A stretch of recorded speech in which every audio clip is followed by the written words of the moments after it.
Please welcome Evan Moss Baccarat.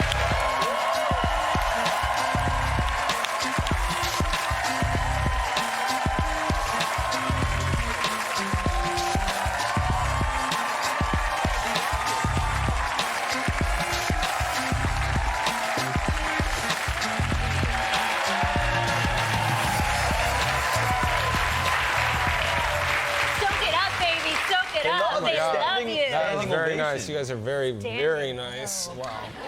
Okay. Must be nice. Must be nice to be An win- Emmy winner. all these Emmys on the best show in America. Congrats. Yeah. Yeah. Congrats on your huge Emmy win. I don't know if you know this. We were sitting down the way from you. Okay. And we looked over and we said to each other, we're like, oh my God, the bear is right there. These are really good seats. Yeah. We were kind of peppered throughout the Top Chef team too. There was a lot of Top Chef folks, I think. Oh, yeah. At the Emmys. Yeah. Well, right in my row. I don't remember that. All I remember is you ignoring me. Yeah. Yeah. He's very upset about this. And then- He Yeah. won't I have stop no. talking Yeah. I have about no memory of you I was guys like, being hey, there. hey man, I was like, love you on the bed. Yeah, You were yeah. like, Well. thanks for that. It's Next the time. usual. Don't feel bad. Next time. Well, It's the usual reaction that Ronnie gets. So don't. Yeah. It's okay. no. You have like a profoundly forgettable face. Yeah. Totally forgettable. We're such huge fans of the show and huge fans of your character. The clip that we saw was from your episode Forks last season, which you Cousin Richie goes on this like epic journey just in the course of this one episode. You have such a beautiful arc. Does Cousin Richie get to continue down that path of evolution in the next season? What are you allowed to say? Say whatever whatever I want to say. What I feel like saying. Yeah, exactly. I don't know what your personal evolution is like. I mean, I think for Richie, he's become aware that there's a path for him to find purpose and sort of live a maybe fuller life, a richer life in a way. But just because he's like aware of that path doesn't mean that he's like cruising up to the top. I think it's like a struggle, forward, back. When you've yelled for 46 years, I think it's hard to maybe put the outdoor voice totally to retire it totally. I think it's like a. Is that kind of liberating for you though to play a character like that? Do you ever just want to mouth off in real life? Yeah, I think of myself as a fairly socialized, polite person. I live in New York, with many millions of other people, and you kind of have to, fall in line. And if you sort of say what you feel every second of every day. You hear that, Ronnie? That's great advice. Oh, okay. So it is nice. It is nice to walk in the shoes of this man who is fully expressed to a fault most of the time. It's nice. Yeah, I blow off some steam. Yeah, nice. Yeah. When you, I'm not just saying this to be nice, but I feel like it is a very beloved show. Like at the moment, I feel like America can't agree on anything other than the bear is good. Everyone's always like, oh, the bear. Yeah, everyone loves the bear.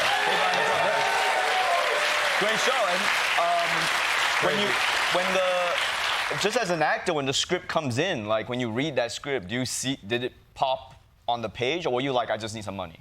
Yeah, like a combination, naturally. No, it was one of those rare scripts where I read it, and within a few pages, especially of this character, he just felt so vital and alive. A lot of the time, I find myself having to create a character a lot. The script is kind of open-ended, and you sort of have to figure things out and build and create a lot. And this one, he just felt really fully formed, and I just had a strong connection. I also felt like I knew people like this. I've run into folks like this a lot and spent some time and loved dearly some Richie kind of characters throughout my life. Right.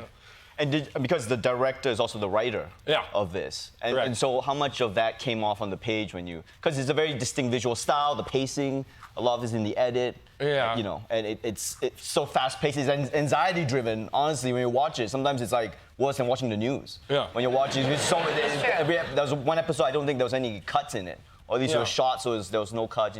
It's trying to mimic a restaurant at its worst, anxiety-driven energy. So did that come off on the page when you were reading it?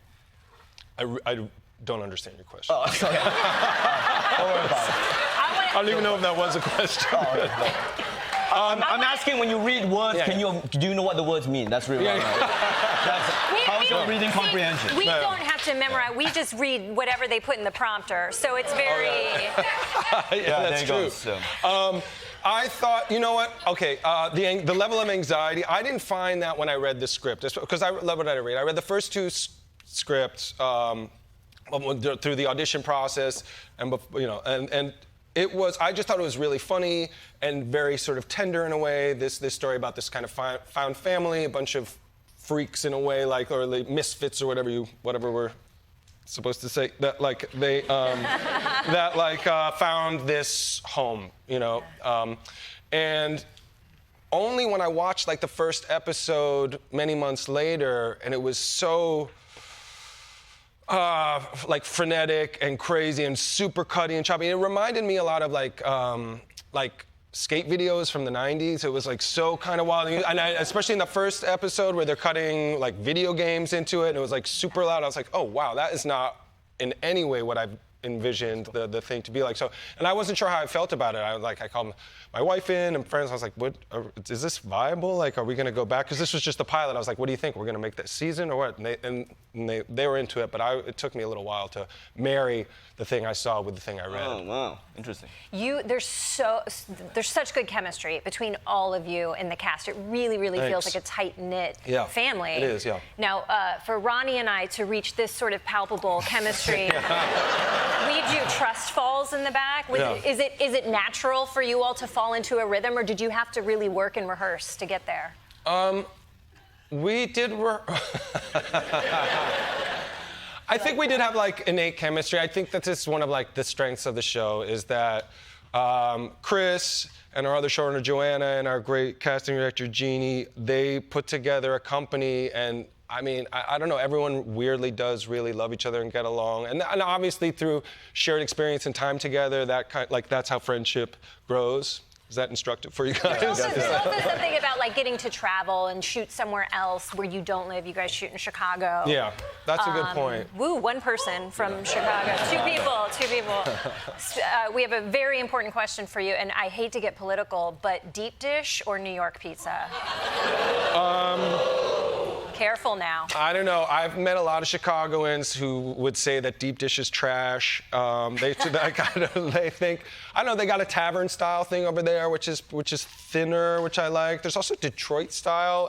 There's a lot of these Detroit style. There you go. In Chicago, there's a lot of Detroit. I like that more. I've had some good deep dish. That's a very politically safe. Yeah, that was nothing. That was some flip-flop bullshit. Yeah. We buy it. Chicago's serious.